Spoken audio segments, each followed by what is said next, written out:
Assalamualaikum warahmatullahi wabarakatuh.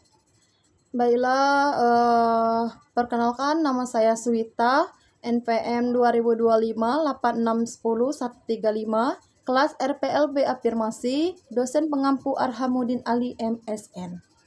Baiklah, di sini saya akan menganalisis alat peraga pembelajaran SD.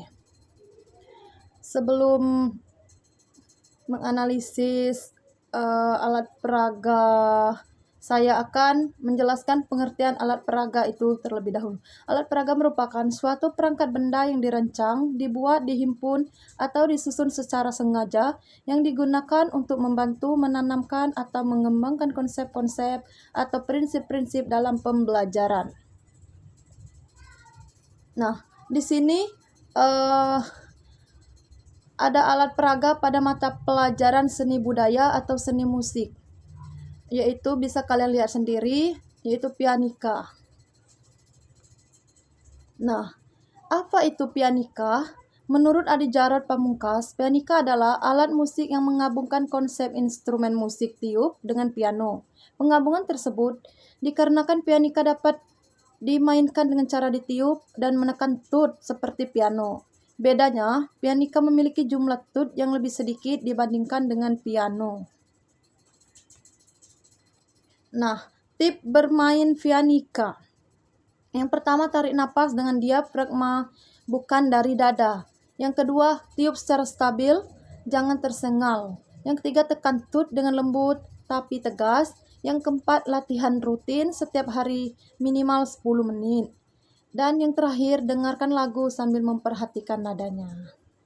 Itulah tips cara bermain pianika ya teman-teman ya, anak-anak murid.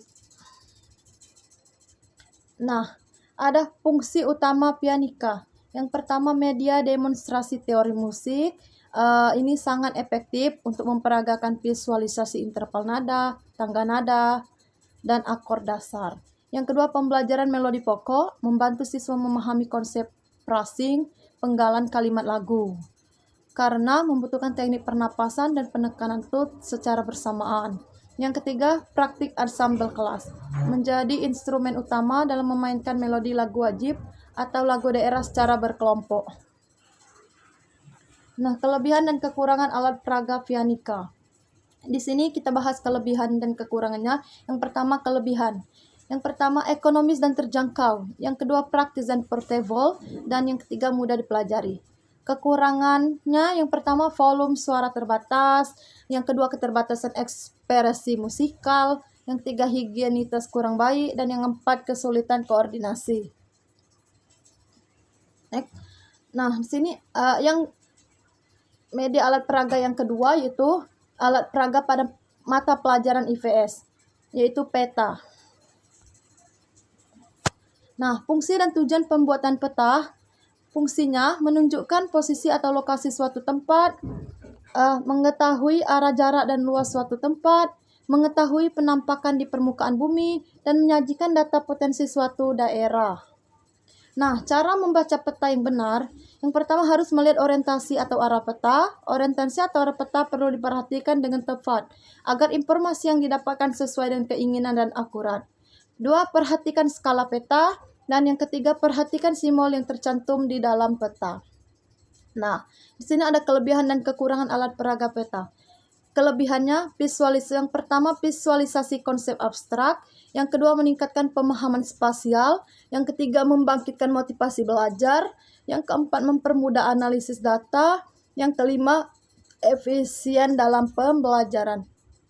Nah, di sini ada kekurangan alat peraga peta itu sendiri. Yang pertama, statis dan kaku. Yang kedua, keterbatasan skala dan detail. Dan yang ketiga, rentan rusak. Nah, baiklah, terima kasih. Itulah analisis dari alat peraga pembelajaran di SD yang saya ajar. Terima kasih. Wassalamualaikum warahmatullahi wabarakatuh.